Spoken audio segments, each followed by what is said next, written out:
దేవుడు నా పట్ల చేసిన మేలు నాకు కుటుంబాన్ని ఇచ్చాడు. దేవుడు నాకు చేసిన మేలు రెండవ మేలు సంఘాన్ని ఇచ్చాడు.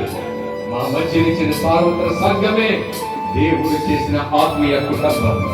ఈ కుటుంబములు ఆ కుటుంబములు ఎవరైతే ఉండరో ఇప్పుడే ఇప్పుడే ఇప్పుడే నీ హృదయంలో ఒక నిశ్చయతను కలిగి, అయ్యా ఎంతవరకు దేవుడు స్వర్గ సంఘములో ఆ కుటుంబములో నేను దూరంగా ఉన్నాను, ఆయన మేలు చేసిన వాడు మనందరికీ మేలు చేసి ఆయన కృపాసన్నిధిని మన మధ్యలో ఉంచున్నాడు. అటువంటి సంఘానికి నేను దూరంగా ఉన్నాను.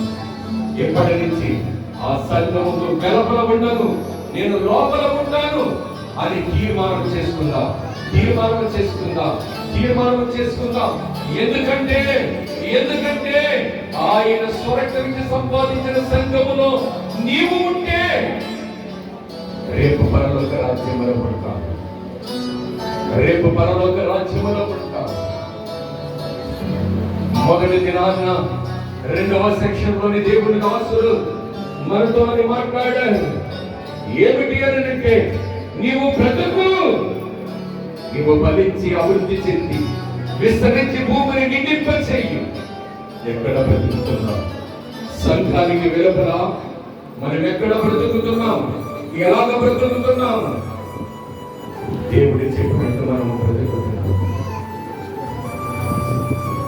అలా నిన్నటి ఉదయం కలుపు మొక్కలు ఎలా తీసుకోవాలో అబ్రహాము దగ్గర నుండి, అయ్యా ప్రతి భక్తుడు ప్రభా తన హృదయంలో నుండి కలుపు మొక్కలు ఎలాగైతే తీసివేసుకున్నారు, అలాగే మేమందరము కూడా మా హృదయంలో ఉన్న 13 కలుపు మొక్కలని పీకి వేసివేయడానికి మీరు సహాయం చేయమని ప్రార్థిస్తున్నాను.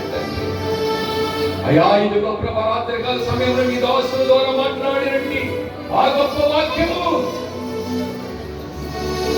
బేతేలులో బలిపీఠం ఉన్నది, అక్కడ దేవుని ప్రత్యక్షత ఉన్నది. ఆ బలిపీఠం దగ్గర చనిపోయిన వారు కూడా బ్రతుకుతారు.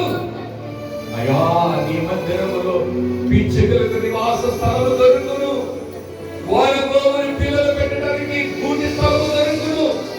అవును తండ్రి, దేవుడు స్వర్గం నుంచి సంపాదించిన సంఘములో మనము బ్రతుకుతాము, మనము జీవింపజేస్తామని తీర్మానం చేసుకుని దేవుని సంఘానికి దూరంగా ఉండకుండా ఆయన సన్నిధానంలో మనం జీవించరాదు. దేవునికి దగ్గరగా జీవిద్దాం, దేవునికి ఇష్టలుగా బ్రతుకుతాం. దేవుని సంఘంలో వృద్ధి పెద్దపడేటప్పుడు మనమందరం కూడా కలిసి ఒక దినాన సార్వత్రిక సంఘాలని కూడా కలబోతున్నాయి. ఆ కలబోతున్న సంఘాల బట్టి ఒక్కసారి మనమందరం కూడా దేవునికి స్తోత్రం చెప్తాం.